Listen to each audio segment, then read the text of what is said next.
오늘 저녁에 하나님 말씀은 에베소서 6장 10절로 11절 말씀 좀 보죠.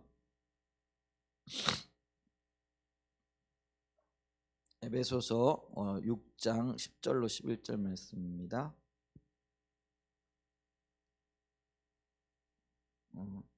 같이 읽습니다. 시작.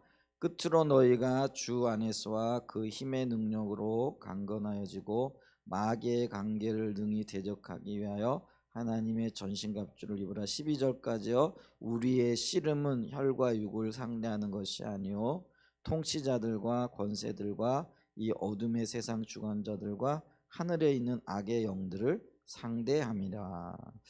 아멘. 오늘 저녁의 주제는요, 성품과 영적인 전투라는 그런 소주제를 가지고 말씀을 나누도록 하겠습니다.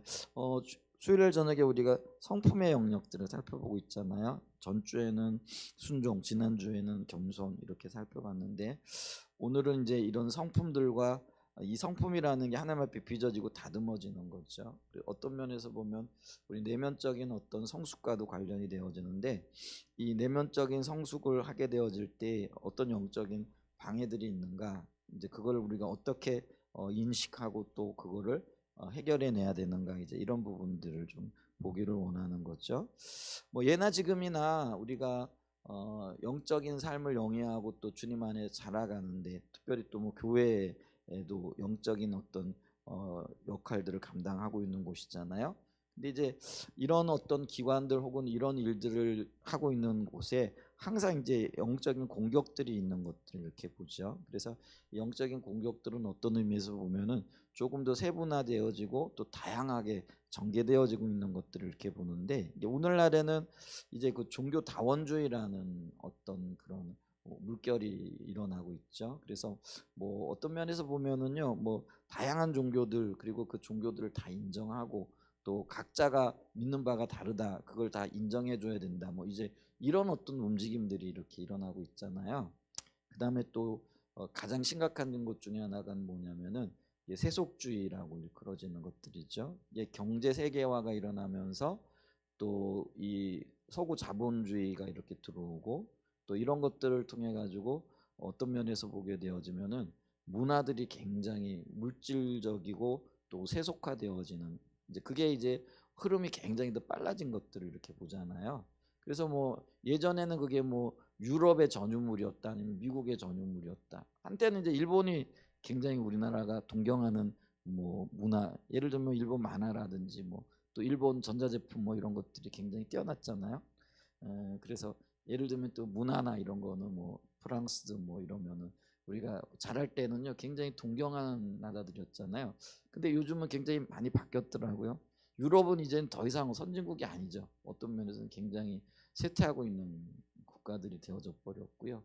뭐 미국이 요즘은 그래도 아직까지는 주도하고 있는데 이 흐름도 언제까지 바뀔지 모르지만 하여간 굉장히 이렇게 빨라진 것을 보게 되어지는데, 근데 어쨌거나 이제 뭐 이 그 서구화라는 건 다른 말로 하면 경제 세계화라 이렇게 얘기할 수 있고요. 자본주의, 물질주의가 굉장히 우선되어지는 그런 시대를 살아가면서 이 젊은이들의 문화가 굉장히 다양해지고, 다양해졌다기보다는 세속화되어졌다. 이게 세속화라는 표현이 조금 더 저속해지고 거칠어졌다라고 이렇게 표현할 수가 있겠죠. 이제 그런 것들도 어떤 면에서는 그 이면에 나름의 어떤 종교적인 그 믿음이라 그럴까요? 신념이 이렇게 있는 것들을 이렇게 보죠. 이런 것들을 통해서 굉장히 많이 그 영적인 공격이 있죠. 그래서 이런 어떤 세계화에 노출되어지면은요, 이 그 뭐라 그럴까요? 이게 절대적인 하나님을 믿기가 참 쉽지 않아요. 근데 이제 그 대표적인 피해를 입고 있는 세대들이 다음 세대들이라 이렇게 얘기할 수가 있죠. 그래서 우리가 인구 감소도 굉장히 문제가 되어지지만, 사실은 더 큰 문제가 이 서구화죠. 경제 세계화가 되어지면서 젊은이들이 더 이상 있던 고정된 가치관이라든지 또 어떤 절대 어떤 가치가 있다라고 받아들이지 않는 거죠. 이제 그렇게 되어지면서 그게 다 이제 주관화되어지고, 각자가 다르다, 내가 믿는 바가 다 다를 수 있다, 뭐 이런 식으로 받아들이게 되어지면서요, 우리 젊은이들이 특별히 다음 세대들에게 이런 어떤 의식들이 굉장히 팽배해져 있는 것들을 이렇게 보죠. 그래서 우리가 하나님이라는 절대 가치를 얘기를 하면은 우리 젊은이들이 이제는 어떤 면에서는 웃죠.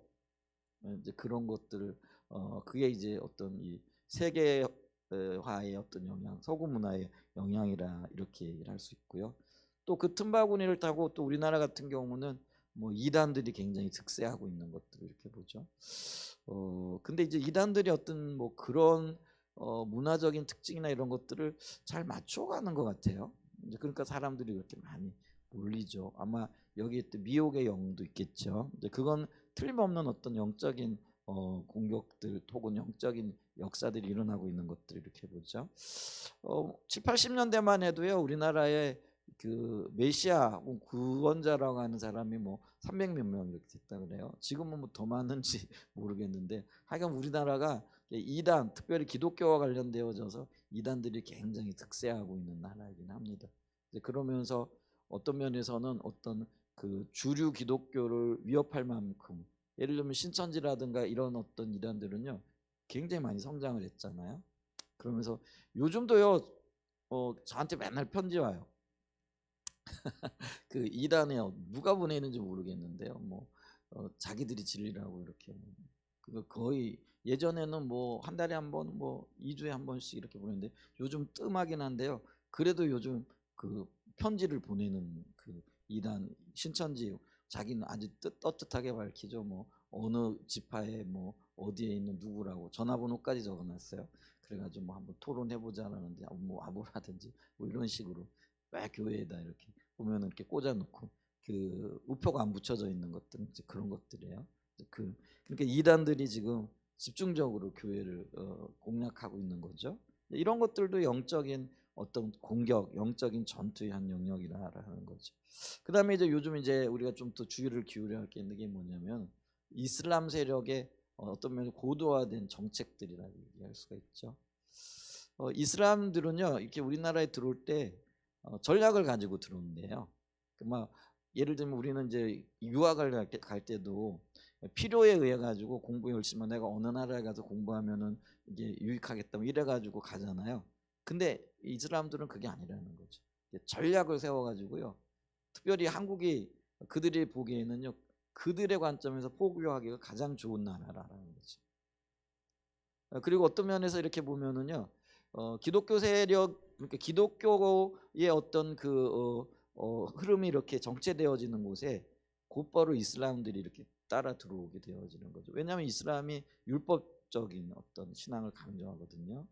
그들은 선을 강조하고 하루에 한 번씩 선을 행해야 된다고 하고 그리고 뭐 그들은 그래서 지금도 그렇잖아요. 유대교처럼 하루에 몇 번씩 어디를 향해서 기도해야 되고 뭐 이런 율법주의적인 어떤 성향을 강하게 갖고 있고요. 근데 그런 것들이 굉장히 사람들에게 혹하게 하는 성향이 있어요. 왜냐하면 그게 즉각적이거든요. 뭘 하게 되면 뭐가 열매 맺고 나타난다라는 어떤 그런 것들이 있기 때문에 그렇다라는 거죠. 그래서 지금요 이슬람들이 대학을 중심으로 해가지고요 굉장히 지금 전략적으로 접근을 하고 있는 것들을 이렇게 보죠. 그러면서 그들은요 돈도 많겠다. 뭐 그러니까 뭐 입학금도 대주고 뭐 등록금도 대주고 또 어떤 뭐 그 자기들 기도 처소 같은 것들을 얻을 수 있도록 혹은 모스크 이런 것들 세우고 또 우리 저기 뭐 익산에 옛날에 뭐죠 할랄 뭐 식품 단지 뭐 이래 가지고요 하여간 전략적인 어떤 것들을 하는 거죠. 이런 것들도 있죠. 이것도 지금 외적인 어떤 영적인 전투 우리가 당면하고 있는 그런 어떤 영적인 현실이다라는 거죠. 그 다음에 이제 뭐 사회적으로는요, 문화적으로는 이제 아이들뿐만 아니라 어른들도 마찬가지죠. 스마트폰 이런 걸 통해 가지고요, 우리의 영을 지금 잠식하고 있는 이제 그런 것들을 보죠. 근데 이 스마트폰은요, 이제는 그 아이들만의 문제가 아니라요, 어른들도 이게 서서히 늙지만 중독되어져 가는 것 같더라고요. 우리나라 대단해요. 지하철 딱 보면 전부 다 딱 앉아가지고 이러고 있잖아요. 외국은 안 그렇대요. 책을 본대요. 근데 우리나라는 딱 가면 요거 하나 딱 들고 있는 거죠. 거기서 뭐 하느냐? 뭐 생산적인 거 하는가? 별로 안 해요. 뭐 보면은 드라마를 보고 뭐 드라마를 보는 게 비생산적이다 이건 아니지만은 그래도 책을 본다라는 건 생각할 여지가 있다라는 거잖아요. 근데 이거는 굉장히 시각적이고 자극적이거든요. 그러니까 생각 자체를 멈춰버리게 하는. 그러니까 우리나라는 이게 굉장히 좀 심각한 것을 보죠. 우리 뭐 드라마나 이런 데 보면은 뭐 실제로 이래 보면은 지하철 같은 딱 타면은 앉아가지고 전부 다 고개 숙이고 있잖아요. 누구 대화하는 사람도 없어요. 이제는 그래요. 누구하고 다른 사람하고 대화한다? 이게 어쩌면 이게 21세기 가장 뭐 사단이 지금 뿌려놓은 어떤 해악일 수도 있어요. 물론 이거는 기계라는 거는 가치 중립적이에요. 어떻게 활용하느냐에 따라 다르겠지만은 대부분의 경우 이게 나쁜 쪽으로 지금 활용하고 있고 영향을 받고 있다. 아이들은 더 하고요. 그래서 이 정말 아이들을 생각하는 부모님들은요. 적어도 이게 중고등학교 때까지는요. 핸드폰을 아예 안 준대잖아요. 아예. 우리는 근데 뭐 애들 걱정되니까 뭐 이렇게 뭐 한다. 그게 아니고요. 이게 애들을 망칠 수 있는 어떤 그 것들이 되어질 수도 있다라는 거죠. 그래서 만약에 어쩔 수 없이 하더라도요. 가장 뭐죠? 투지폰 같은 거 있잖아요. 그냥 대화만 할 수 있는 거, 전화만 할 수 있는 거, 인터넷 같은 거 이런 거 끊어버려야 되는 거. 그렇게 그런 것들을 해야 돼요. 주면 안 된다라는 것들을 이렇게 기억을 해야 되고요. 그다음에 사회적으로는 이제 우리나라 같은 경우는 지금 굉장히 지금 차별금지법 뭐 이런 것들이 이제 동성애와 관련되어져서 물밀듯이 몰려오고 있잖아요. 지금 이제 모르겠어요. 예, 조기 대선이 치러질지 아니면은 뭐 하게 될지. 그러면 지금 조기 대선이 치러지게 되어지면은 뭐 우리 민주당이 집권할 가능성이 커져. 그러니까 민주당이 잘하는 건 잘한다고 해줘야 되는데, 근데 이들이 추구하는 게 뭐냐면은 이 차별금지법이고 찬성이거든. 그들은 이거를 추구하고 이걸 그러니까 이게 우리가 기독교적인 가치관에서 보게 되어지면 국힘이 잘한다 뭐 이런 의미가 아니고요. 이게 못한다는 게 아니라 우리 기독교적인 가치관에 반하는 정책들을 더 이렇게 적극적으로 추진하고 있는 데가 여기라는 거예요. 그러니까 이게 지금 우리의 가치관으로서는 굉장히 위험스러운 어떤 곳에 와 있다라는 거죠. 이제 이러면은 앞으로 교회에서 예수님 얘기하고 복음을 전하고 뭐 이러는 것까지도요. 정말 우리가 위기를 맞이할 수 있는 그런 어떤 상황까지 올 수도 있다라는데 이제 우리 기독교인들의 이 위기 의식을 좀 가져야 될 것 같아요. 음. 그래도 이제 그 보수적이라는 게 기독교적이라 이런 의미는 아니에요, 그죠? 왜냐하면 기독교 안에도 얼마든지 자유롭고 그런데 이제 이런 어떤 정책들을 그나마 그래도 보수적인 어떤 색을 가지고 있는 사람들이 옹호하고 또 이렇게 막아줬단 말이에요. 근데 이제 만약에 정권이 바뀌게 되어진다 그러면은 이게 훨씬 더 빨라질 수 있는 이게 뭐 대세라 어쩔 수 없는 흐름일지도 모르지만 근데 우리는 막아내야 되잖아요. 우리 지난번에 10월 27일 날 이거 막으려고 그때 그 뭐죠 200만 기독교인들이 모여서 또 광화문에서 기도하고 또 우리 그때 우리는 영상으로 참여하고 뭐 이런 일들을 했잖아요. 이제 하여간 이런 모든 다방면에 걸쳐 가지고요 거대한 영적인 도전들이 지금 일어나고 있다라는 것들을 이야기해야 된다라는 거죠. 그럼 이게 지금 영적인 도전이 있다라는 거는 특별히 기독교 가치관 혹은 기독교 세계관과의 충돌이 일어나게끔 되어져 있다라는 거죠. 이게 지금 영적인 전쟁 혹은 영적인 전투의 상황 가운데 있다라는 거죠. 자, 그러면 이런 영적인 전투를 할 때는요, 무엇이 옳고 무엇이 그른가, 혹은 어떤 게 아군이고 어떤 게 적군인가 이런 거를 식별할 수 있는 눈이 있어야 돼요. 만약 이게 없게 되어지면 어떻게 되는 거예요? 적군을 아군인 줄 알고 친하게 지내다가 정말 칼 맞는 거예요. 표현이 좀 그렇지만은 이제 그런 일들도 일어날 수 있고 정말 엄청난 어떤 결과들도 올 수 있는 이제 그런 현상들이 이렇게 일어나는 거죠. 근데 이제 교회 안에도 보면은요. 이게 어떤 지역이라든지 아니면은 이념에 따라 가지고 그냥 정확하게 둘로 나뉘어요. 그러니까 이게 참 이게 정치권과 다 별 다르지 않다. 근데 우리는 어떻게 이걸 구분지어야 되느냐면 기독교적인 가치관과 하나님의 세계관과 이게 관점과 맞는가 안 맞는가 이게 우리가 취해야 할 자세거든요. 근데 이제 뭐 정치적인 거, 경제적인 거, 뭐 이런 거 따져가지고 만약에 그런 어떤 자세를 취한다 그러면은 이게 우리 그 기독교적인 세계에서는 바르지 않은 거죠. 그러니까 이게 분별을 잘못하고 있는 거죠. 이제 그런 것들을 우리가 좀 볼 수 있어야 된다라는 거죠. 이제 그러면서 이게 이제 어떤 면에 우리의 성품 또 주님과의 관계를 이렇게 갖고 가고 자라나는 것을 방해하는 것들이 되어진다라는 거죠. 그렇잖아요. 예를 들면 스마트폰 또 뭐 차별금지법, 사회적인 어떤 문화적인 이런 모든 것들이 우리의 믿음이 자라나고 정결한 신부로 거룩하게 구별되어진 어떤 것들을 방해하는 요소들이 되어질 수 있다라는 거죠. 근데 왜 이런 것들을 조심해야 되느냐 하면은요, 이 그 영적인 전투가 눈에 보이는 것이 아니기 때문이라는 거죠.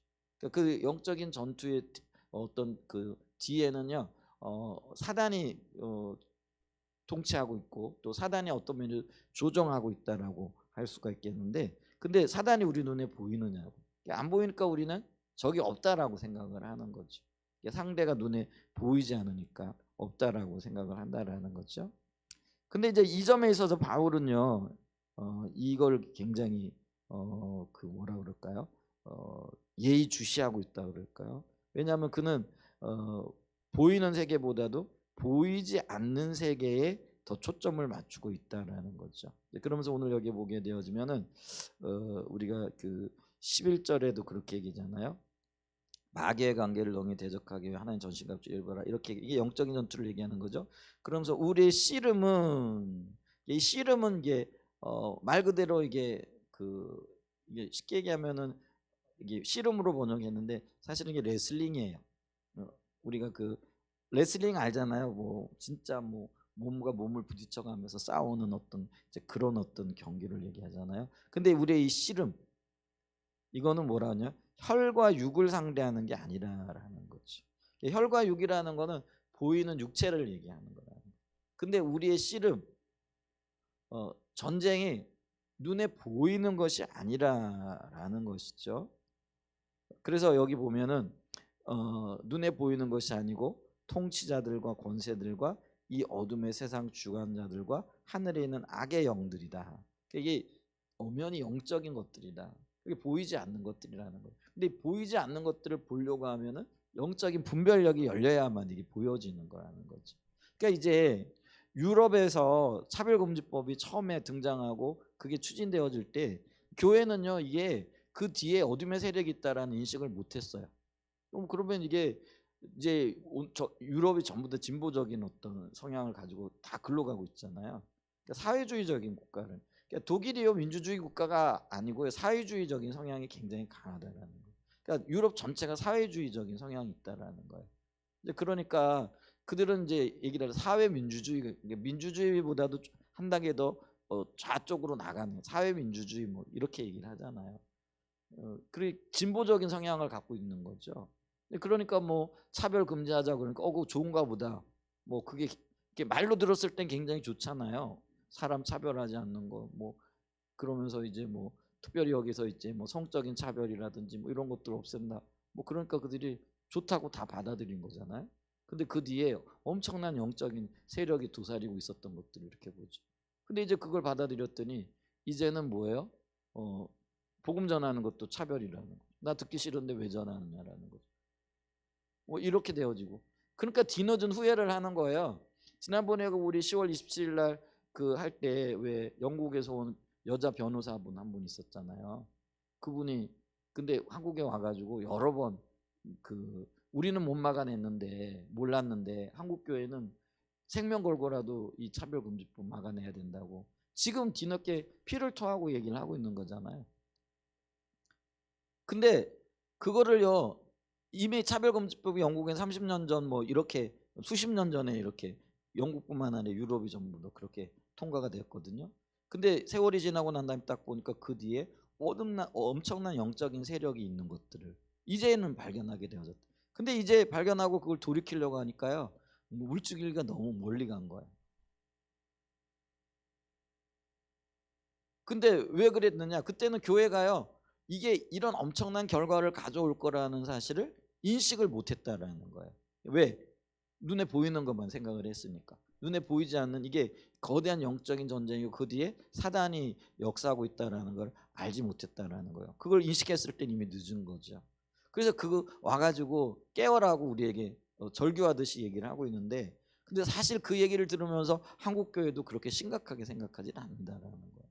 그냥 그런가 보다 이렇게 생각해요. 정말 그게 심각하게 받아들여지면 우리 태도나 자세가 이젠 정말 목숨 걸고 나와야 되거든요. 근데요, 그게 쉽지 않아요. 교회 안에도 여러 목사님들 중에도요, 이걸 찬성하는 분들도 상당수 있어요. 드러나지 않아서 그럴 뿐이지. 심지어는요, 이런 뭐 나가가지고 격려하고 뭐 이런 분들도 있어요. 우리 교단에도 지금 그런 일이 있어가지고요.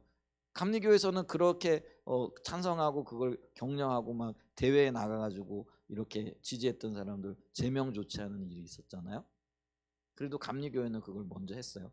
근데 우리 교단에도 그런 일이 지금 있어가지고요. 지난 교단이 굉장히 시끄러웠어요. 뭐 이런 일들이 있어가지고 뭐 제명하자까지 얘기까지 나오고 지금 있고 있는 이제 그런 상황이 되어졌단 말이에요. 근데 하여간 있잖아요. 굉장히 이게 심각한 거죠. 근데 눈을 열고 보지 않으면은요, 당장 뭐 이런 것들이요 별로 심각하게 다가오지 않는 거라는 거죠. 근데 이 바울은요, 보이는 현상 뒤에 역사하고 있는 어둠의 영들을 봤다라는 거. 그래서 통치자들, 권세자들, 어둠의 세상 주관자들, 하늘에 있는 악의 영들. 그래서 이 보이는 것 뒤에 역사하고 있는 그것들을 바울은 보고 있고요. 거기에 지금 초점을 맞추고 있다라는 것이죠. 근데 있잖아요, 왜 이렇게 사단이 활발하게 움직이고 있느냐라고 했을 때에 하나님께서요, 이 세상 권세자들과 마귀에게 한시적으로 그들의 영향력을 미칠 수 있도록 허락을 하셨어요. 이게 좀 어려운 부분이에요. 우리는 이렇게 생각을 하는 거죠. 하나님이 처음부터 그거 허락하지 않으시면은 될 텐데 왜 그걸 허락하셨느냐. 이게요, 선악과를 허락하시는 거와 똑같은 거예요. 선악과가 있음으로 해서 아담과 하와가 자원하는 마음으로 주님 앞에 나올지 이게 구분이 되어지잖아요. 마찬가지로 어둠의 영들이 활발하게 움직일 그때에도 영적으로 깨어 있어서 주님을 선택하여 나올 것인가, 아니면은 영적으로 깨어 있지 못해서 어둠 가운데 유혹을 받아 넘어질 것인가, 이게 드러난다라는 거예요. 하나님의 관점에서 보면은요, 이게 하나님의 일하심이요, 예나 지금이나 그리고 앞으로도 이 원리가 같을 거라는, 그걸 기억해야 된다라는 거예요. 그러니까 이게 지금요, 어떤 면에서 보면은 이 사단들이 그들의 권세를 가지고 이에 하나님을 선택하여 나가게 할 건가, 넘어져서 못 나가게 할 건가, 이걸 바로재는 시금석 역할을 한다는. 그거를 하나님께서 구별하시고 그거를 보시기 위하여 어쩌면은 이 마귀들의 혹은 사단의 어떤 권세들을 일시적으로 이렇게 허락을 하고 계시다라는 거예요. 그리고 지금 이 시기가 어쩌 면에서는 마지막 어떤 그 사단이 힘을 내고 있는 그런 시기란. 그러니까 사단도요, 이제 주님 재림하시게 되어지면은요, 이제 자기들의 그 권세가 끝난다라는 걸 알고 있거든요. 그러니까 이제 마지막 힘을 내고 있는, 피치를 내고 있는 이제 그런 어떤 시점이라는 것들을 우리가 기억해야 됩니다. 그렇기 때문에 이 마지막 때가 가까이 올수록 어떤 면에서는요, 하나님의 백성들을 무너뜨리기 위한 사단의 전략과 그리고 영적인 힘이요, 점점 더 집요해지고 강해질 거예요. 물론 거기에 따른 하나님의 보호, 또 하나님의 인도를 구하며 나가는 사람들에게 하나님의 역사하심도 더 강하게 나타나겠죠. 이게 강대강이 부딪혀 가게끔 돼 있다라는 거예요. 근데 우리가 이거는요, 하나님 편에 속할 것인가, 그냥 굴복할 것인가, 영적인 무지로 인해 넘어질 것인가, 이 기로에 서 있다라는 거죠. 근데 이게 영적인 분별력이 없으면은요, 그 사실 자체도 모르고 넘어갈 수밖에 없다라는 것들이죠. 그렇기 때문에 우리는요, 깨어 있어야 돼요. 그리고 보이는 것뿐만 아니라 보이는 것들 뒤에 역사하고 있는 어둠의 영들에 대해서 민감하게 반응을 해야 된다라는 거죠. 그러니까 우리가 이게 있어요.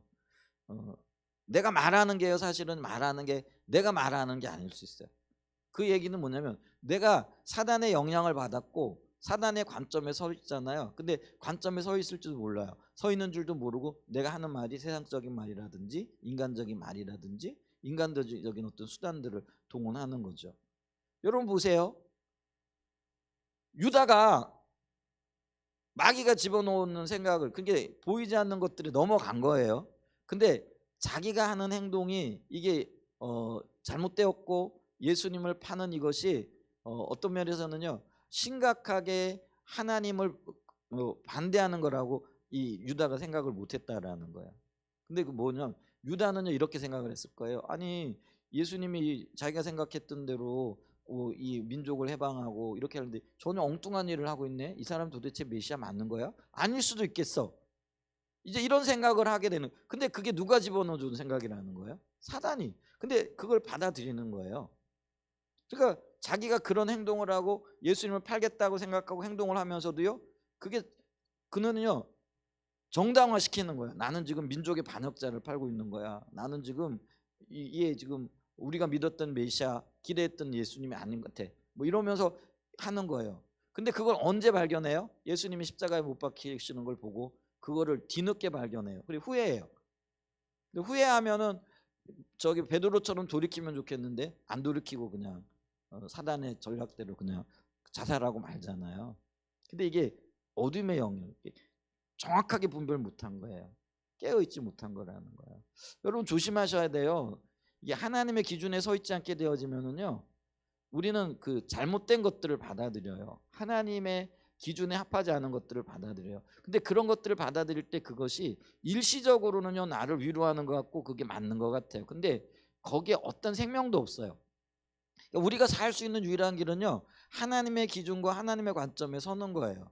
그게 냉정해 보이고 어떤 면에서는요 그게 아닐지 몰라요. 아닌 것처럼 느껴져요. 근데 그게요 뒤에 있는 것들을 우리가 봐야 된다는 거죠. 이게 정말 무서운 거예요.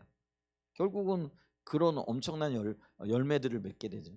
이게 가룟 유다가 바로 그런 일들을 하고 있다라는 거예요. 그러니까 있잖아요, 우리가요 눈에 보이는 거 들리는 게 이게 다가 아니에요. 특별히 어떤 면에서 우리는요 이런 것들이 이제 육체와 이렇게 연결되어져, 그러니까 감정과 연결되어진다라는 거예요. 근데 우리가 늘 알아야 되잖아요. 감정은 절대로 진리가 아니라는 거예요. 육체도 진리가 아니라는 거예요. 근데 그걸 붙잡고 있으면 안 돼요. 그 뒤에 거대한 영적인 세력이 있고요 사단이 있다라는 것들을 기억해야 된다라는 거예요. 그렇기 때문에 우리는요 눈에 보이는 것만 가지고 판단하고 눈에 보이는 것만 가지고 말하고 눈에 보이는 것을 따라 가지고 행동하면 안 된다라는 거예요. 반드시 패해요. 그러면 문제가 생긴다라는 거예요.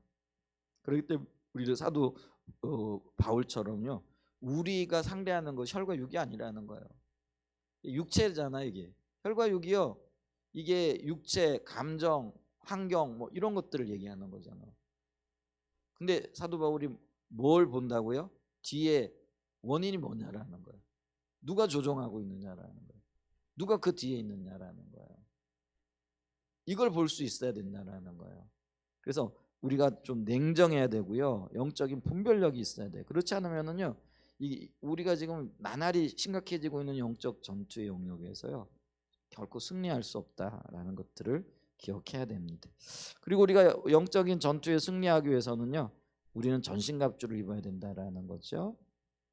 그래서 오늘 10절에도 보면 끝으로 너희가 주 안에서 그 힘의 능력으로 강건하여지고 주님과의 관계 안에서 자라가고, 이게 기본적인 거죠. 그리고 난 다음에 마귀의 관계예요. 이게 이 마귀의 관계가 뭐예요? 마귀의 영적인 그런 어떤 시련, 테스트 혹은 영적인 어떤 전쟁, 이런 것들에 효과적으로 대처하기 위하여 뭐 하라는 거예요? 하나님의 전신갑주를 입으라라는 것이죠. 여러분 우리가 군인들이 전쟁하러 나갈 때 무장 없이 나갔다, 준비 없이 나갔다. 요번에 참 제가 끝까지 뭐 다 보지는 못했는데 그냥 들리는 소리에 의하면은 저 북한군들이 러시아 뭐 우크라이나 전투에 나가가지고 포로로 잡히고 또 뭐 이게 뭐 돌격하다가 전멸당하고 뭐 그게요 지금 전쟁이 전혀 준비가 안 돼 있는 거죠. 요번에 제가 얼핏 들었어요. 직접 들었는데 그게 뭐냐면은 포로로 잡힌 북한 병사가 있다면서요. 근데 실전 같은 훈련하러 간다고 훈련한다고 데리고 갔대요. 전쟁하러 데리고 간 게 아니라. 근데 그 나이가요 18살 뭐 26살 이번에 둘이 포로로 잡혔다고 그러잖아요. 공개했잖아요. 근데 전쟁터로 데리고 나가면서 훈련하러 간다고 속이고 데리고 나가. 그러니까 훈련하는 줄을 알고 따라간 거예요. 근데 전쟁터에 갔으니 이게 정신적으로 육체적으로 이게 준비가 됐겠어 안 됐겠어요. 그러니까 전쟁을 수행할 수가 없는 거예요. 그러니까 떼죽음 당하는 거예요. 그냥 총알바지 되어진 거예요. 얼마나 안타까운 일이에요. 우리 민족의 그 귀한 청년들이잖아요. 이게 참 그러니까 이게 있잖아요. 전쟁을 하는데도 일반적인 전쟁을 하는데도 무장이 안 되고 준비가 안 되어지면은요 반드시 질 수밖에 없어요. 포로가 되거나 죽거나. 얼마나 많이 죽었어요 이번에. 참 안타까운 일이잖아요. 마찬가지로 영적 전투도요 준비되어져야 돼요. 무장 안 되어지면은요 백전백패할 수밖에 없다라는 거예요. 물론 우리의 이 준비 무기는요 뭐 눈에 보이는 어떤 총칼은 아니겠죠. 근데 눈에 보이는 총칼을 그 비유해 가지고 우리의 영적인 무기들을 준비해라라고 사도 바울이 얘기하고 있는 것들을 이렇게 보죠. 우리가 그거는 이제 다음에 좀 볼 거예요. 근데 어쨌거나 이런 영적인 무장이 우리의 무기가 영적인 무기인데 이런 영적인 무장이 되어 있지 않으면은 마귀가 공격할 때요 속수무책으로 당할 수밖에 없다라는 거예요. 그렇기 때문에 성도들은 하나님의 전신갑주를 입어야 돼요. 이게 굉장히 중요해요. 무기를 잘 갖추는 거. 우리 영적인 무기가 뭐겠어요? 근데 이제 그 전에 있잖아요. 전신갑주를 입기 전에 주 안에서 그의 힘의 능력으로 강건하여져야 된다라는 거예요. 주님과의 관계가 주 안에서 이게 있어야 된다라는 거예요. 그래서 신앙의 가장 핵심이 뭐라고요? 하나님과의 관계라는 거예요. 주님이 내 안에 내가 주님 안에. 그게 이제 포도나무의 관계. 포도나무와 가지의 관계. 주님과 자녀의 관계. 이게 관계가 되어져요.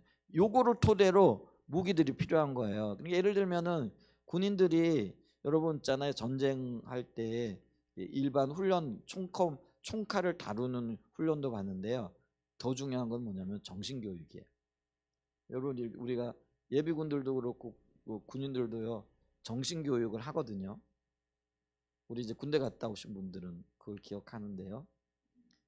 이게 그 과목이 훨씬 더 이렇게 비중 있게 다뤄져요. 정신무장이 돼야 된다는 거. 안 그러고 뭐 총칼만 뭐 훈련시켜나 봐요. 이게 있잖아요. 왜 싸워야 되는지, 우리의 적이 어떤지, 뭐 이런 어떤 정신 교육이 안 되어져 있으면은요 전쟁을 수행할 수가 없는 거예요.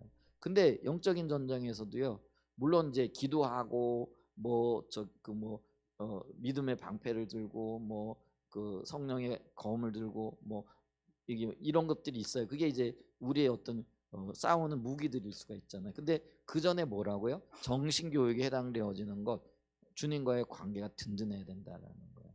그래서 여기도 보면은 끝으로 너희가 주 안에서와 그 힘의 능력으로 강건하여지고 주님과의 관계 안에서 든든해져야 된다라는 거예요. 근데 있잖아요. 보여지는 것 뭐 이런 어떤 것들을 이것만이 힘이 아니라는, 그리고 그런 것들은 우리에게 힘을 줄 수도 없다라는 것들을 기억해야 된다라는 것이죠. 자, 그래서 우리가 그러고 난 다음에 하나님 전신갑주를 입어야 됩니다. 그래서 우리가 아까도 얘기했듯이 11절에 마귀의 관계를 능히 대적하게 하여 하나님의 전신갑주를 입어라.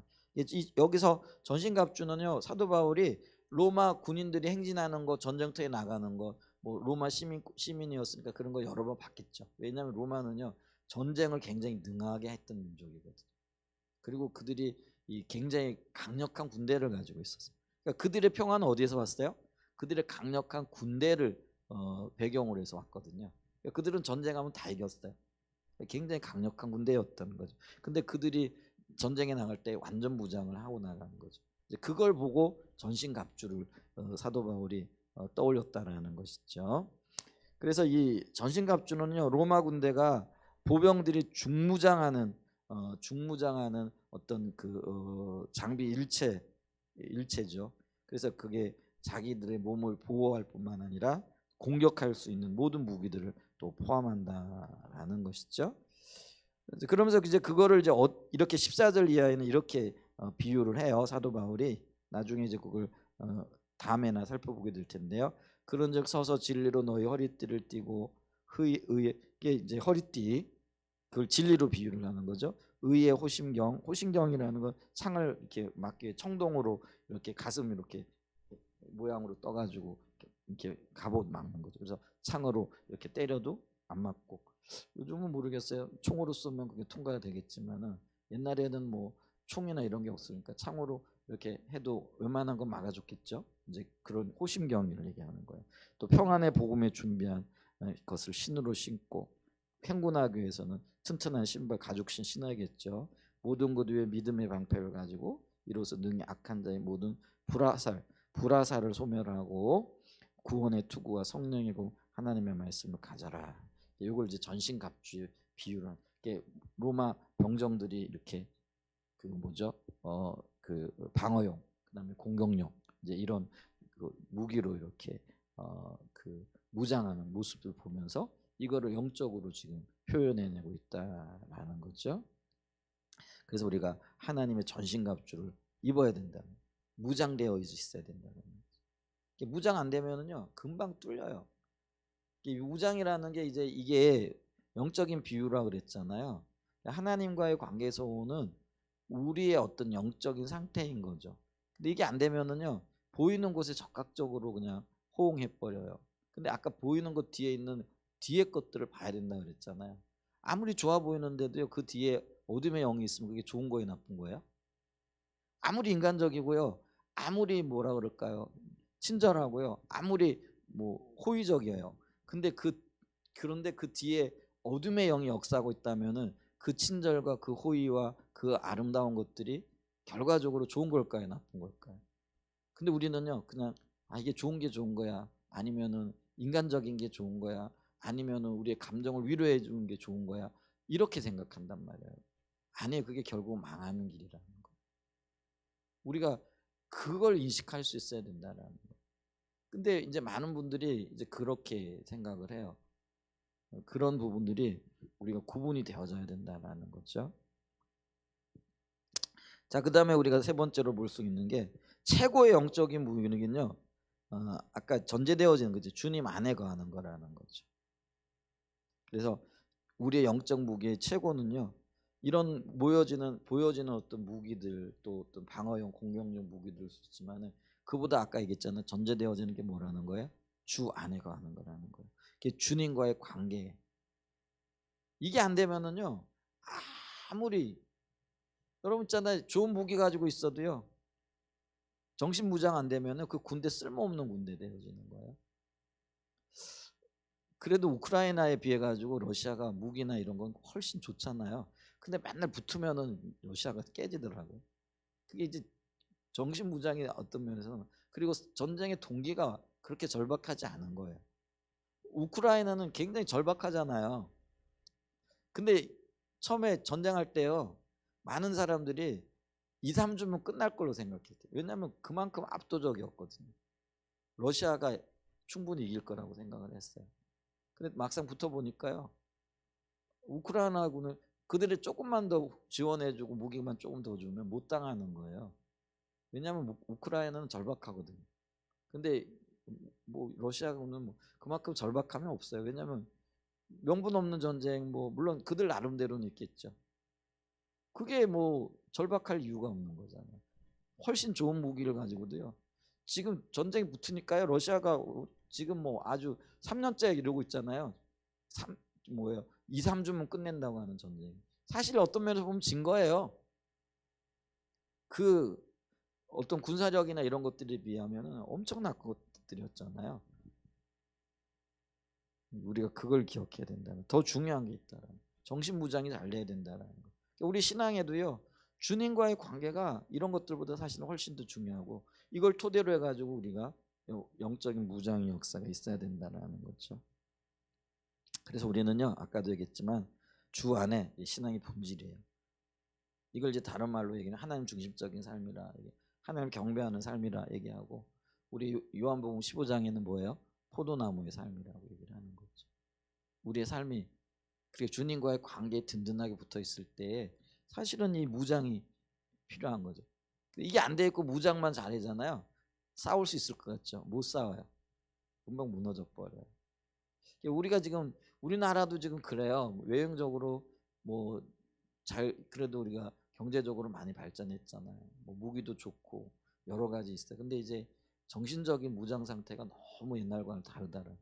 전쟁을 해가지고 이길 수 있겠느냐라는 거예요.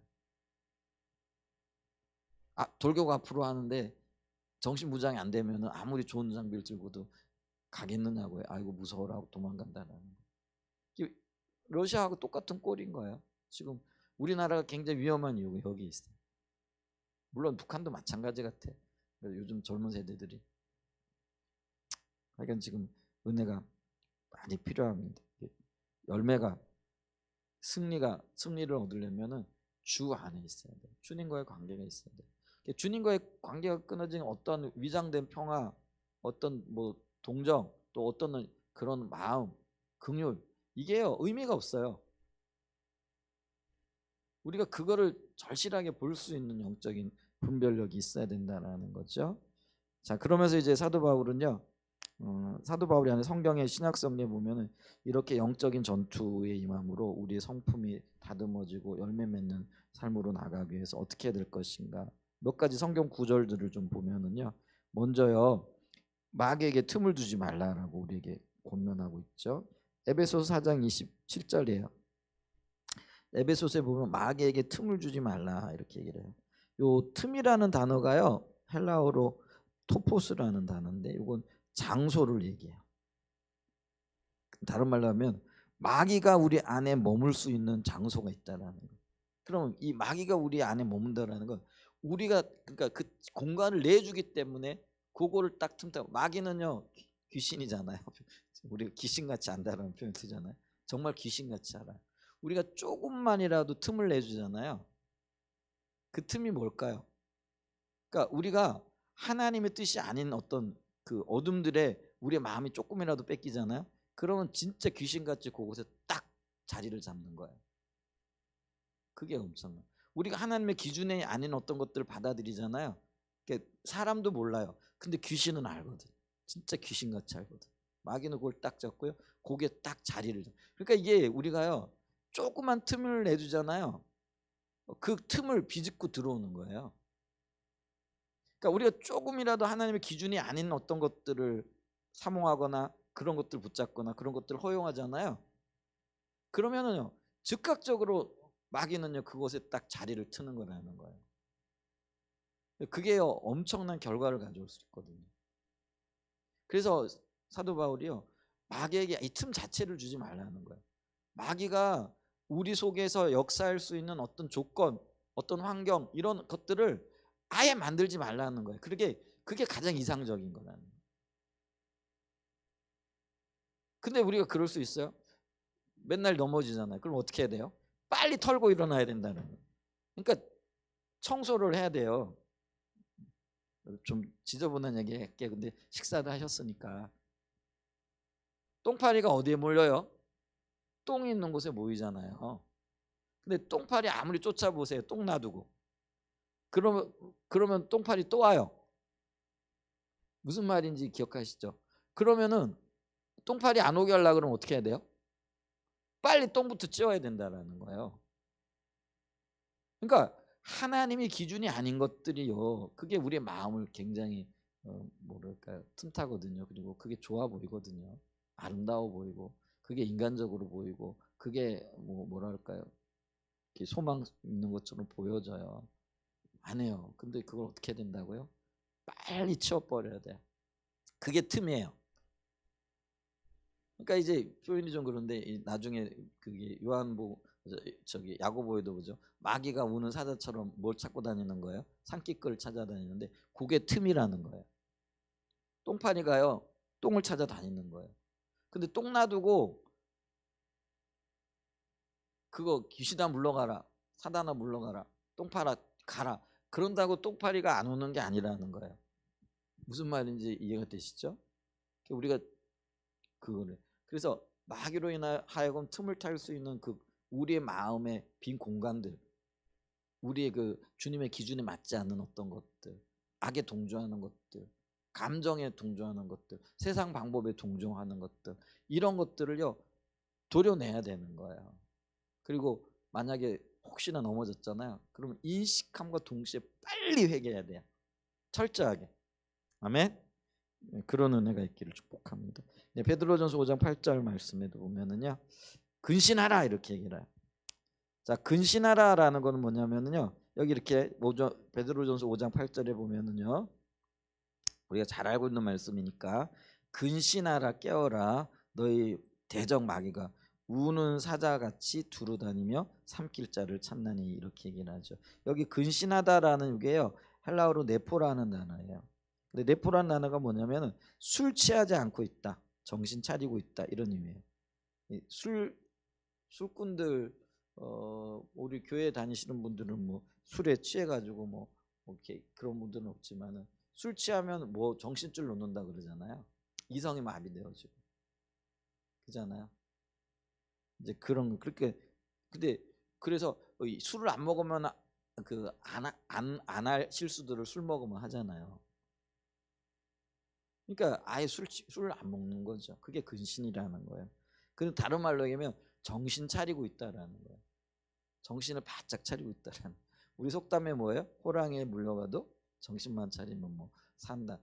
그거는 호랑이한테 안 물려가서 모르겠는데 아마 그렇기는 힘들 것 같아. 그래도 가능성은 있다라는 거예요. 기절하면은요 죽지만은 물려가다가도 정신 차리고 있으면 뭐 살아날 확률이 높아진다. 정신을 차려야 된다라는 거예요. 왜요? 그 이유가 근신하는 것과 깨어 있는 게 같다라는 거예요. 우리 영적으로 깨어 있어야 된다라는 거예요. 너희 대적 마귀가 우는 사자같이 어르렁거리며 달려드는 사자처럼 굉장히 위협적이라는 거죠. 인정사정이 없어요. 배고픈 사자에게 걸렸다.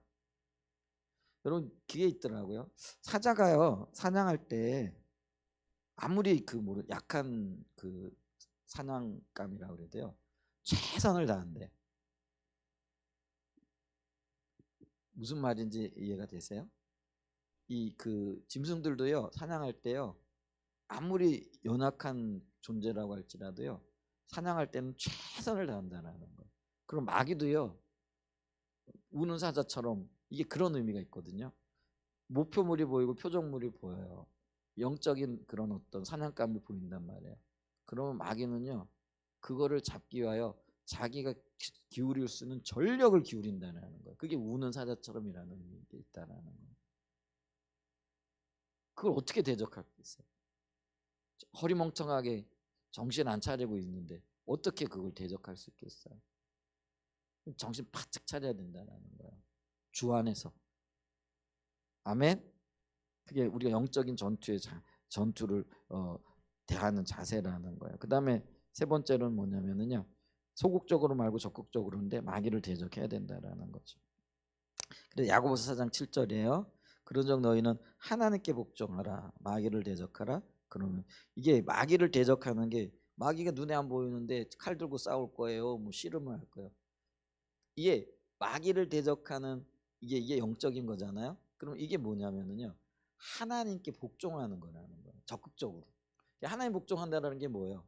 말씀의 기준 앞에 서서 하나님의 의도를 따라가는 걸 얘기하는 거예요. 이게 마귀를 적극적으로 대적하는 거라는 거예요. 마귀로부터 벗어날 수 있는 길이 뭐라는 거예요? 하나님의 일에 동참하고 하나님께 적극적으로 말씀에 순종하고 하나님 뜻을 따라 살아가는 게 이게 마귀를 적극적으로 대적하는 행위라는 거예요. 아멘. 그래서 이 대적하다라는 이 단어가요 안디스템이라는 단어인데 대항하다, 거역하다, 반대하다. 그러니까 마귀를 거역하는 게 다른 말로 얘기하면 하나님께 순종하는 거라는 거예요. 그럼 이걸 거꾸로 얘기하면 하나님께 불순종하는 게 마귀에게 순종하는 게 되어진다는 거예요. 이 영적인 원리가 보여져야 된다는 거예요. 그러니까 우리의 삶의 원리와 원칙은요 철저하게 하나님의 기준에 이렇게 맞춰져 가야 된다.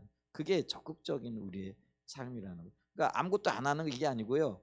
하나님의 말씀에 하나님의 기준에 적극적으로 반응하는 거, 그게 마귀를 대적하는 거라는 거. 그리고 그게 영적인 전투에서 승리하고 영적인 전투에 승리한다라는 건 마귀를 방해를 안 받는다라는 거야.